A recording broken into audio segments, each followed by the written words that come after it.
Je disais que d'abord, depuis le début, c'est un homme pondéré. Dans toutes ses interventions, il a toujours été très posé, répondant clairement, respectant les gens. Et comme le président avait dit, le président dresseur des situations, parce qu'il a redressé plusieurs entreprises en faillite, tout le monde disait, le premier ministre Raymond Ndonsima. Donc c'était un très bon choix. Nous attendons maintenant à l'œuvre. Nous attendons à l'œuvre parce que quand on regarde, on demande, moi par rapport à ça, je dis ok, on a nommé M. Ndonsima. Il y a d'énormes manquements. Parce que nous tous, on intervient. On aurait dû distribuer la charte gratuitement à tous les Gabonais pour que les Gabonais s'en imprègnent. Ça aurait dû être le brouillon. Et on disait aux Gabonais, voyez ce que nous voulons faire. Amender et aller déposer, par exemple, chez le Premier ministre ou au secrétariat général du gouvernement pour qu'il fasse une compilation et voir tous les manquements. Parce qu'il y a des manquements là-dedans. Pour m'appesantir tranquillement sur le côté, l'article, je crois, 46, qui parle de... Parce que je ne sais pas si vous avez lu, excusez-moi, je prends ce document pour vous le montrer. Vieillesse oblige, maintenant les yeux qui ne vont pas trop bien, qui ne vont plus trop bien. Quand vous regardez de la transition, on dit, article 44, les membres du gouvernement ont défini ce qu'ils doivent faire dans l'article 44. C'est bien beau. On a dit qu'ils doivent remettre tout en ordre et tout. L'article 45, le Parlement de la transition, parle du Parlement de la transition. Mais dans le Parlement de la transition, parce que quand vous regardez bien, c'est là que va se jouer en réalité toutes les décisions.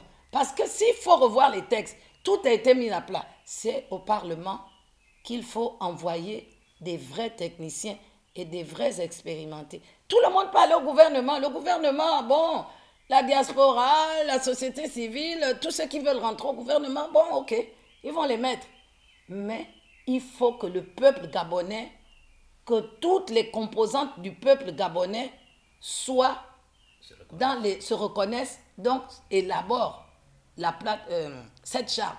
Si nous ne nous reconnaissons pas dans cette charte, ça va être compliqué après. On risque au lieu d'être toujours content, le peuple gabonais risque demain de remettre en cause ou de regretter d'avoir applaudi les militaires aujourd'hui. Donc, nous disons au président de la transition, pour que nous soyons la première armée ayant fait un coup d'État sans effusion de sang, et il faut que l'armée sorte de là grandie. Il faut qu'on soit l'exemple pour les autres armées du continent en disant que bon voilà, nous avons fait ce coup d'État, eux ils appellent, on est venu remettre de l'ordre, nous on appelle, ça s'appelle coup d'État. Je ne sais même pas pourquoi le président Oligui ne veut pas qu'on appelle. C'est un coup d'État, c'est pas grave, mais c'est un coup d'État qui est salutaire pour nous. Donc quand c'est salutaire pour nous, c'est pas grave. Donc il faut que nous soyons l'exemple du continent. Et pour être l'exemple du continent, il faut que nous travaillions tranquillement et bien. Toutes les composantes, quand toutes les composantes vont se reconnaître dans cette charte, après on applique comme sur des roulettes. Vous voyez, quand on avait fait quand il y avait à l'époque, en 91, quand il y a eu, comment on a appelé ça? On est parti au 12 mars faire la conférence nationale. Quand nous sommes allés à la conférence, est sortie de là la constitution de 1991. C'est l'une des meilleures. On peut partir sur cette base. D'ailleurs, la charte parle de ça.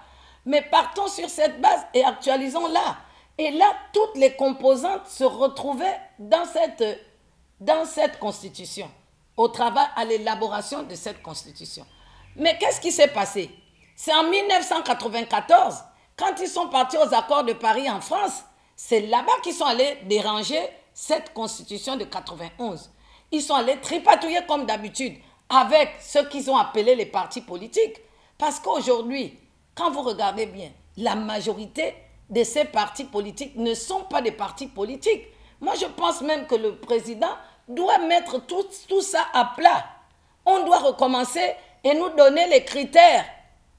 Pour être un parti politique, qu'est-ce qu'il faut exactement? Pour être un syndicat, qu'est-ce qu'il faut exactement? Pour être reconnu de la société civile, qu'est-ce qu'il faut dans une association, dans une ONG? Parce que c'est trop facile. Moi, je regarde aujourd'hui. Vous, heureusement, vous m'avez appelé pour venir discuter avec vous. Mais moi, sans trop me vanter, j'ai quand même participé je peux dire, à la marche de ce pays.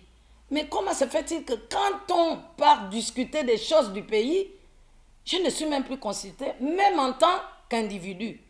On ne me fait plus participer. Parce que quoi?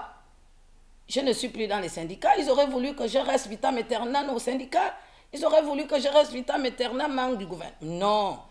Dans tous les pays du monde, il y a des personnes ressources qu'on appelle, même quand il y a d'autres personnes qui sont aux commandes. Mais aujourd'hui, je vais peut-être avoir une petite visibilité. On va peut-être savoir ce que je pense parce que vous, Trust TV, vous êtes venus m'interviewer. Mais ce que ne font pas les médias d'État, et pourtant le président a dit de se libérer. Ils peuvent appeler des gens comme nous. Tous les soirs, il peut y avoir des débats. Même des gens qui ne savent pas parler, même des gens qui savent parler, même des gens qui ne sont pas spécialistes. Chacun doit venir s'exprimer. Il faut qu'on s'exprime. C'est avec toutes ces petites idées-là qu'on va élaborer une vraie charte. On ne peut pas dire qu'à l'Assemblée nationale, qui sera la constituante, qu'on mette 50 partis politiques. Mais ce n'est pas possible.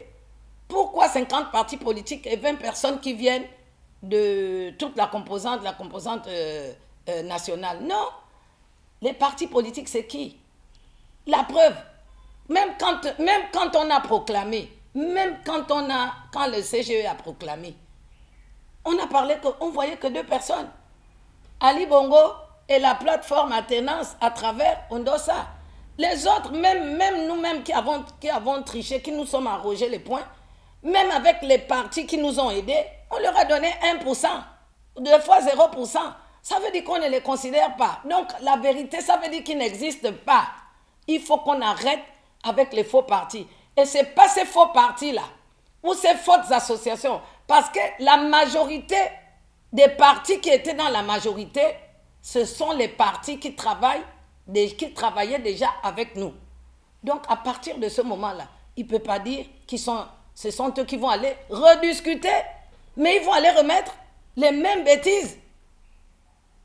Excusez-moi du terme, ils vont aller remettre les mêmes mots dans la nouvelle constitution. Il faut que nous tous, nous allions travailler dans cette constitution. Chacun amène son apport. On ne peut pas avoir 50 partis qui vont aller travailler. Nous devons tous aller travailler. On doit faire une assemblée, on doit faire une conférence pour la constitution. Et ça doit passer au référendum. Cette charte dit que tous ceux qui seront candidats dans cette charte, tous ceux qui vont travailler dans cette charte ne pourront plus être candidats éligibles. Mais ce n'est pas possible, sauf lui-même. Le président de la transition pourra être éligible. Mais si, c'est lui, c'est écrit. C'est écrit. Voilà, le président de la transition pourra être éligible. Ça veut dire que demain, s'il réussit sa transition, il enlève sa veste de militaire, il redevient civil, il dit qu'il va être candidat. Non, s'il peut être candidat, c'est que les autres peuvent être candidats. Et pourquoi on empêcherait les gens? Au contraire, les militaires, dès qu'ils ont fini, doivent partir. Ils rentrent dans les casernes et ils remettent le pouvoir aux civils. Maintenant, s'il veut redevenir un citoyen, il attendra la prochaine 5 ans après. Il est jeune, il a le temps de redevenir président de la République. Après 5 ans, il revient et il se présente en tant que civil comme candidat à la présidence de la République. Mais toute la magouille qui se passe là, il ne faut pas qu'on donne raison, à Ondossa qui avait qualifié ce coup d'État de révolution de palais. Attention, parce que nous sommes très vigilants. Nous sommes très vigilants. Moi, je veux bien qu'on change, mais changeons dans les normes. Changeons dans les normes. Même le Premier ministre, aujourd'hui, ça veut dire que le Ndonsima qu'on a mis aujourd'hui, quand vous lisez bien, il ne pourra pas être président après la transition. Pourquoi? Fallait qu'on lui demande, qu'est-ce que tu veux être alors Premier ministre? Il aurait dit non, je ne veux pas être Premier ministre, je reste parce que lui il se bat pour devenir président. Pourquoi on veut interrompre ça? Donc c'est comme tous les autres qui ont été nommés, même lui-même. Non, il y a beaucoup de choses, il faut qu'on s'asseye. Cette charte-là n'est pas, nous pensons que c'est un canevas, c'est l'ébauche de la véritable charte. Il nous a demandé, nous on est parti acheter, moi si vous allez l'acheter, parce que je voulais lire, parce que ça commence là. On n'a pas la transition finie quand? Elle a commencé, mais on ne sait pas quand elle se termine. Ils doivent nous dire, ça devait exister dans la charte, que la présente charte va partir, la transition partira en préambule. Tac, tac, tac, tac, tac.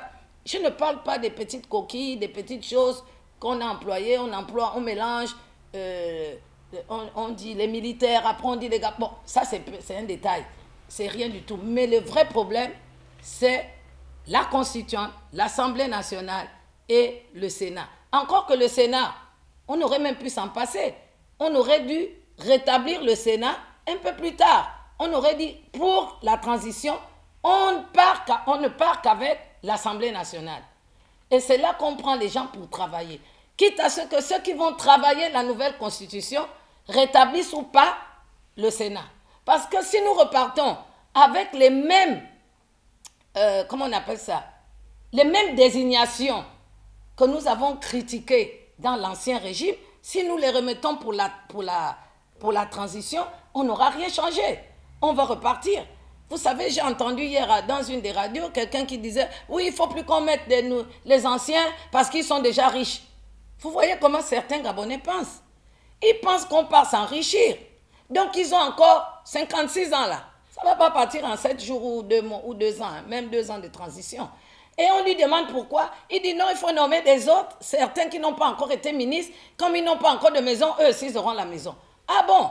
Parce que tu crois que si on te nomme ministre là en 2 ans, donc tu vas sortir de là avec une maison. Mais si on remet ministre, si on te met ministre, ça veut dire que maintenant, il n'y aura plus de ministres qui vont voler, il n'y aura plus de ministres qui vont détourner, tu vas travailler qu'avec ton propre argent. Donc avec l'argent que tu gagnes à la fin du mois. Alors, il faudrait qu'il y ait des gens à la télé qui expliquent aux gens qu'est-ce que va être le système prochain. Parce que si on n'explique pas ça, les gens vont dire, oui, mais écoute, moi, comme Bitouga a déjà ceci, elle ne peut plus être. Moi, il faut que moi aussi j'ai ma voiture. Mais non, si on remet tout à plat, on remet tout à plat. Si on dit qu'on va attraper des gens, on attrape tout le monde. Parce que je vois bien des gens qui disent, oui, les anciens PDGistes ne doivent pas revenir. Mais tous les anciens n'étaient pas mauvais. Moi, je me rappelle quand je faisais le syndicat, on avait des bons ministres comme les ministres Anchoué, comme les ministres Ogouligende. On avait des personnalités qui aujourd'hui, on ne parle même plus d'eux alors que c'était des ministres exemplaires. C'est comme dans l'ancien gouvernement. Mais il y avait des ministres zélés. Il y avait des ministres zélés. Et il y avait des ministres qui vraiment, qui n'ont rien fait du tout. Ils étaient là juste pour remplir le groupe gouvernemental. Alors c'est pour ça que je dis aujourd'hui, si on veut recommencer, on doit avoir 2 ministres, au plus 18 ministres ou 20 ministres. Mais non, si on en fait plus. Mais pour moi, je pense que pour le travail qu'il doit faire, il faut 18 ou 20 ministres et des personnes qualifiées. Oui, vous allez me dire peut-être vous, non. Je dis non, moi je ne suis pas qualifié. Moi je suis qualifié pour aller écrire les textes et défendre les textes et faire des propositions. Donc moi, si j'ai une requête à faire, je profite de votre pour dire qu'il faut nommer en plus d'autres personnes plus compétentes que moi. Mais si le gouvernement, ou le président de la transition pense à moi pour aller à l'Assemblée, je ne dirais pas non.